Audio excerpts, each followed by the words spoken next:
नमस्कार। आज का ये एपिसोड जो है वो बच्चेदानी में फेब्रॉइड है अगर तो क्या हमें खाना चाहिए, इस पर आधारित है। पूर्णतः इस वीडियो में जानेंगे कि बच्चेदानी में अगर रसौली है तो क्या खाना चाहिए जिससे वो ठीक हो। साथ ही साथ अगर किसी को नहीं है रसौली तो उसे होना, इसलिए भी जरूरी है ये फूड को समझना। तो ये वीडियो इसीलिए खास है। पीछे के 3 एपिसोड अगर आपने नहीं देखे हैं तो ज़रूर देखिए, जिनमें हमने आपको बता रखा है। ये सीरीज चल रही है। अभी पहले एपिसोड में हमने बताया था कि रसौली होती क्या चीज़ है। ऐसे ही आगे के एपिसोड में हमने बताया है कि रसौली क्यों होती है, उसके कारण क्या है और इसके लक्षण क्या हैं, यानी कि इसको कैसे आप पहचानेंगे। लेकिन अब ये जो एपिसोड है इसमें हम आपको बताएंगे बच्चेदानी में फेब्रॉइड यानी कि रसौली या गांठ है तो उसको ठीक करने के लिए हमें किन चीज़ों का सेवन करना चाहिए। फिर आगे के एपिसोड में जुड़े रहिए क्योंकि उसमें हम लेकर के आएंगे क्या नहीं खाना है आपको, इसमें क्या खाना है ये बताएंगे और अगले में बताएंगे क्या नहीं खाना है। फिर आपको एक एक करके औषधियाँ बताते जाएंगे कि कौन सी औषधि आपके लिए अच्छी होगी। ये जानना बहुत ज़रूरी होगा। क्यों? क्योंकि औषधियाँ सभी के लिए सभी औषधि नहीं हो सकती है, तो इसीलिए आपके लिए कौन सी सूटेबल है वो जब आगे के एपिसोड देखेंगे तो पता चलेगा। अगर आप रसौली से वाकिफ़ नहीं है तो पीछे के एपिसोड देखिए। इसके लिए हम एक प्लेलिस्ट भी बना दिए हैं आप लोगों के लिए, जिसमें ये सीरीज होगी 1, 2, 3 करके आपको ऐसे ही पार्ट वाइज वीडियो दिखते जाएंगे। आइए अब स्टार्ट करते हैं। बच्चेदानी में फेब्रॉइड है तो क्या खाना चाहिए, इस टॉपिक को। आप सभी एक बार वीडियो को लाइक कर दीजिए, शेयर कर दीजिए व्हाट्सएप पे, फेसबुक पे, ताकि सभी को वीडियो मिल सके और अन्य लोग भी इसका लाभ ले सकें। मुझे भी खुशी होगी। इसीलिए आप सभी एक कमेंट जरूर किया कीजिए। आपकी कोई भी समस्या है रसौली से रिलेटेड तो वो भी कमेंट्स के माध्यम से पूछिए। हम आने वाले दिनों में उस पर भी वीडियो बना देंगे। और ऐसी ही नई वीडियो के लिए चैनल को सब्सक्राइब कर लीजिए क्योंकि हम सीरीज चलाए हैं जिसमें कि बच्चेदानी में फेब्रॉइड है, रसौली और गांठ है तो उसको ठीक करने के लिए और उसको समझने के लिए एपिसोड लेकर के आ रहे हैं। कुछ ऐसे अध्ययन आए हैं सामने जो कहते हैं कि अगर किसी भी प्रकार का आप मांसाहार का सेवन करते हैं तो रसौली होने की संभावना ज़्यादा हो जाती है और शाकाहारी भोजन से आपके रसौली की संभावना कम हो जाती है। सबसे पहला टिप्स जो है यही समझ लीजिए। फिर हम आपको फूड्स बताते हैं कौन से आपको खाने हैं, फिर अंत में एक मास्टर टिप्स भी आपको बताएंगे। इसीलिए आप क्या कीजिए, जब भी अपना डाइट प्लान कीजिए ये बहुत ज़रूरी है कि आप सात्विक भोजन खाइए। उसमें क्या लीजिए तो साबुत अनाज लीजिए, प्रोटीन ले लीजिए, दालें, फलियां, दूध और दूध से बनी हुई चीज़ें ले सकते हैं। वसा के लिए पौधों से उत्पन्न चीज़ों जैसे कि तेल हो गया, सूरजमुखी का ऑयल हो गया, जैतून का तेल हो गया, अलसी का तेल हो गया या फिर अलसी का बीज हो गया और सूखे मेवे हो गए, ये सभी बहुत अच्छे हैं। सभी विटामिन और मिनरल के लिए सभी फलों और सब्जियों का सेवन आपको करना चाहिए। अब आइए एक एक करके आपको बताते जाते हैं कि फेब्रॉइड में हमें कौन सी सब्जी खानी है, कौन सा फल खाना है, ऐसे ही कौन सा अनाज लेना है। तो सबसे पहले जानते हैं अगर आपको गर्भाशय में रसौली है, फेब्रॉइड है तो आपको कौन कौन सी सब्जियों का सेवन करना चाहिए। सबसे पहले तो क्रूसीफेरस सब्जियों को आवश्यक रूप से अपने भोजन में शामिल कीजिए। अब आप कंफ्यूज हो गए होंगे कि क्रूसीफेरस क्या है, तो चलिए इसको भी आपके लिए क्लियर कर देते हैं। कुछ ऐसे अध्ययन आए हैं जो बताते हैं कि रसौली वाली महिलाओं को क्रूसिबल सब्जियों जैसे कि गोभी हो गई, ब्रोकली हो गई, शलजम हो गया, सरसों का साग हो गया और फूल गोभी हो गया, इन सभी का सेवन ज़्यादा करना चाहिए क्योंकि ये गर्भाशय की रसौली को नियंत्रित करने में मदद करती हैं। सब्जियों के इस समूह में इंडोल, जी हाँ, इंडोल 3 कार्बिनोल होता है जो कि एस्ट्रोजन चयापचय पर इसके प्रभाव के कारण एस्ट्रोजन ड्रिवन ट्यूमर पर रोक लगाता है। आप सभी ने अगर इससे पहले वाला एपिसोड देखा होगा कारण वाला कि रसौली क्यों होता है, तो उसमें हमने बताया था आपको कि एस्ट्रोजन एक मुख्य कारण है और उसको कंट्रोल करने में ये सब्जियां मदद करती हैं, इसीलिए ठीक होता है। अगर पीछे के एपिसोड नहीं देखे आपने तो जरूर देखिए ताकि आप इसे अच्छे से समझ सकें। इसके अलावा हरी पत्तेदार सब्जियां, जी हाँ, कुछ तथ्यों के अनुसार फॉलिक एसिड और फाइबर का उचित मात्रा में अगर आप सेवन करते हैं तो रसौली के लक्षणों को नियंत्रित कर पाएंगे। अगर है तो ठीक होने में मदद मिलेगी और नहीं है तो आपको नहीं होगा। इसके लिए हरी पत्तेदार सब्जियां जैसे कि पालक हो गई, मेथी की पत्तियां हो गई, चौलाई का साग हो गया, चुकंदर हो गया और चुकंदर का साग भी ले सकते हैं। ये नियमित रूप से अपने आहार में शामिल कीजिए। इसमें से कोई ना कोई चीज़ पौष्टिक लाभों के लिए इन सब्जियों को सलाद, सूप, करी के रूप में या अपनी दाल में डाल करके आप शामिल कर सकते हैं। ध्यान रखिए ये अगर आपका इलाज चल रहा है रसौली का तब भी काम आएंगी। क्यों? क्योंकि आपकी रिकवरी जल्दी कराएंगी, आपको आपको ठीक होने में मदद करेंगी, जल्दी आप ठीक होंगे। अगर कहीं से इलाज करा रहे हैं तो वो कराते रहिए, उसके साथ भी ये कर सकते हैं। ध्यान रखिएगा, अगर नॉर्मल है रसौली तब तो इससे ही ठीक हो जाएगी, अपनी दिनचर्या ठीक करने से ही। अगर आपको कुछ समस्या लग रही है तो आप जरूर तुरंत डॉक्टर से संपर्क कीजिए। कब डॉक्टर से संपर्क करना चाहिए ये हमने पिछले एपिसोड में बताया है, जरूर देखिए। बच्चेदानी की रसौली के लिए फल कौन से अच्छे हैं?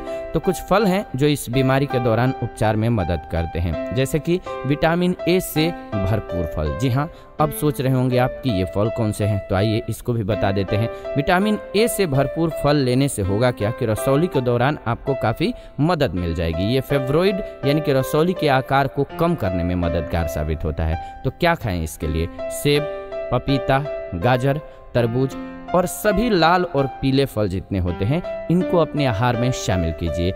क्यों? क्योंकि इनमें विटामिन ए पाया जाता है। इसके अलावा खट्टे फल, जी हाँ, खट्टे फल विटामिन सी से भरपूर होते हैं जो यूटेराइन फाइब्रोइड की स्थिति को नियंत्रित करने के लिए जाना जाता है। इसीलिए इस पोषक तत्व की आवश्यकता को पूरा करने के लिए अंगूर, संतरा, नींबू, चकोतरा, आंवला, इन सभी को अपने आहार में शामिल कीजिए। साथ ही साथ फलों के रस के बजाय इन फलों के पूरे फल के रूप में खाइए तो ज़्यादा अच्छा होगा, ताकि इनका फाइबर भी आपको मिलता रहे साथ साथ में। अगर केवल जूस लेंगे तो आपको फाइबर नहीं मिल पाएगा, इसीलिए कोशिश कीजिए कि आप इन फलों को पूर्णतः खाइए। अब जैसे नींबू हो गया तो उसका तो रस ही लेंगे आप, संतरे का छिलका तो हटाएंगे ही, लेकिन अंगूर को भी कई लोग ऊपर से छिलका हटाते हैं, वो नहीं हटाना है आपको। आंवला को आपको छीलना नहीं है, ऐसे ही खाना है। तो इन सभी को अगर नेचुरल रूप में लेंगे तो आपके लिए ज़्यादा बेहतर रहेगा। अब सवाल ये आएगा कि गर्भाशय की रसौली के दौरान अगर किसी को ब्लड की कमी हो जाती है, जो कि हमने बताया है पिछले एपिसोड में कि होता है ऐसा, तो ब्लड की कमी है तो हमें क्या खाना चाहिए? अधिक मासिक धर्म प्रवाह के कारण आमतौर पर गर्भाशय के रसौली के जो रोगी होते हैं उनमें एनीमिया की शिकायत हो जाती है, यानी कि ब्लड की कमी हो जाती है। यदि आप भी इस लक्षण से पीड़ित हैं, आपके शरीर में ब्लड की कमी है, तो रक्त में हीमोग्लोबिन, विटामिन B12 और आयरन के स्तर की नियमित रूप से जांच करवाइए। यदि आपके शरीर में इन पोषक तत्वों की कमी है तो अपनी रिपोर्ट के अनुसार एक अच्छे डाइट प्लान के लिए अपने पोषण विशेषज्ञ से परामर्श लीजिए। पहले तो ये बात ध्यान में रख लीजिए और आयरन युक्त भोजन का सेवन स्टार्ट कर दीजिए। जैसे कि यदि आप एनीमिया से बचना चाहते हैं तो पोषक तत्वों की आवश्यकताओं को पूरा करने के लिए सभी हरी पत्तेदार जितनी सब्जियां हैं उनका सेवन स्टार्ट कीजिए। अंकुरित अनाज का सेवन करने लगे, खजूर, अंजीर, इन सभी का सेवन जरूर कीजिए। खमीर युक्त आहार भी आप खाने में शामिल कीजिए, आपके लिए अच्छा रहेगा। ये आपके बॉडी में ब्लड बनाने में मदद करेंगे। इसके अलावा बच्चेदानी की रसौली में आपको विटामिन डी भी भरपूर मात्रा में चाहिए होता है। कुछ शोध अध्ययन इस बात का प्रमाण देते हैं कि पर्याप्त विटामिन डी गर्भाशय की रसौली के जोखिम को कम करता है।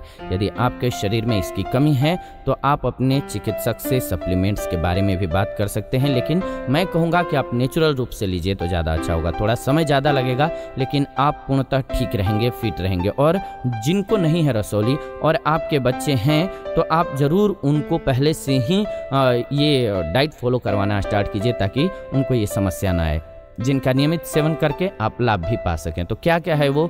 तो फोर्टिफाइड जो दूध होता है, पनीर या डेयरी उत्पाद हो गया। इसके अलावा आप अनाज ले सकते हैं। इसके अलावा फलों का जूस ले सकते हैं। ये जो बताए हमने आप फाइबर युक्त ही लीजिएगा, यानी कि छिलका हटाने की ज़रूरत नहीं है। इसमें से कई चीज़ें जो हैं फलों के खास करके हम बात कर रहे हैं, तो इनको आप नेचुरल रूप में लीजिए, आपके लिए फ़ायदेमंद रहेगा। इसके अलावा हम आपको वैसे तो जब इलाज की बात करेंगे गर्भाशय में रसौली के इलाज के संबंध में, तो एक एक औषधि को डिटेल में बताएंगे कि किसको लेना चाहिए। गर्भाशय में रसौली है लेकिन सारी औषधियाँ आप नहीं ले सकते। इसमें तो एक कम्प्लीटली हम आपको बता रहे हैं कि क्या खाना है आपको। अगले एपिसोड में बता देंगे क्या नहीं खाना है, इसीलिए चैनल को सब्सक्राइब कर लीजिए, क्योंकि ये सारे एपिसोड आपके लिए बहुत ही महत्वपूर्ण हैं और कनेक्टेड हैं। अगर पिछले एपिसोड नहीं देखे हैं तो देखिए, वहाँ से आपको बहुत चीज़ पता चलेगा, फिर ये वीडियो और अच्छे से समझ में आएगी और इसका अगला और अच्छे से समझ में आएगा। और फिर हम आपको जब ट्रीटमेंट बताने स्टार्ट करेंगे तब आपके लिए बहुत अच्छा हो जाएगा। एक चीज़ जान लीजिए मास्टर टिप्स में कि ग्रीन टी का सेवन जरूर कीजिए। जी हाँ, अगर आपको यूट्रेन फेब्रॉइड्स है तो आप ध्यान रख लीजिए कि ग्रीन टी का सेवन कीजिए। ग्रीन टी पॉलीफिनोल्स से भरपूर होती है जो कि एक प्रकार के एंटीऑक्सीडेंट होते हैं। एंटीऑक्सीडेंट के कई स्वास्थ्य लाभ होते हैं जैसे कि सूजन को कम करना और कैंसर से लड़ने में मदद करना। इसके साथ ही साथ यह गर्भाशय की रसौली के आकार को कम करने के लिए भी जाना जाता है। एक अध्ययन के दौरान 39 महिलाओं की भर्ती की गई।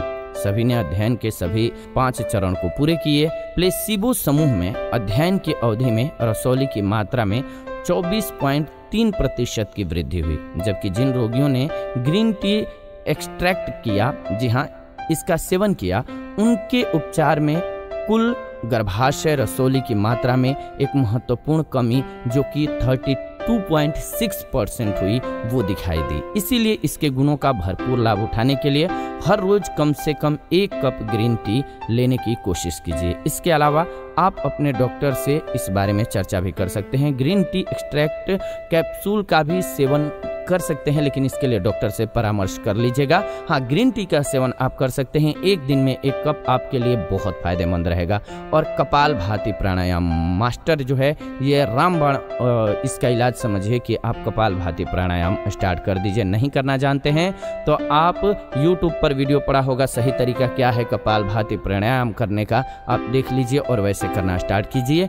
आपकी बॉडी में कहीं भी गांठ हो वो जल्दी ठीक होती है इससे। तो गर्भाशय की रसौली में आपको क्या खाना है ये आप अच्छे से इस एपिसोड में समझ गए होंगे। अगले एपिसोड में हम आपको बताएंगे गर्भाशय की रसौली अगर है तो आपको क्या चीज़ें नहीं खानी है। जितना इम्पोर्टेंट है कि क्या खाना है उससे कहीं ज़्यादा इम्पोर्टेंट है कि गर्भाशय की रसौली के संबंध में कि आप क्या न खाएं, क्योंकि ये उनके लिए भी ज़रूरी है जिनको नहीं है और उनके लिए तो ज़रूरी है जिनको हो गया है। तो इसीलिए अगला एपिसोड देखना न भूलें। इसके लिए चैनल को सब्सक्राइब कर लीजिए, बेल नोटिफिकेशन को ऑन कर लीजिए ताकि नई वीडियो आपको सबसे पहले मिले। इस वीडियो को अंत तक देखा आप सभी ने, इसलिए दिल से धन्यवाद। एक बार वीडियो को लाइक कर दीजिए, शेयर कर दीजिए व्हाट्सएप पे, फेसबुक पे, ताकि सभी को वीडियो मिल सके। और आप अपने सवाल कमेंट्स के माध्यम से लिख भेजिए जिस पर कि आने वाले दिनों में हम एपिसोड बना देंगे आपकी जो भी उलझन या समस्या है उसको दूर करने के लिए।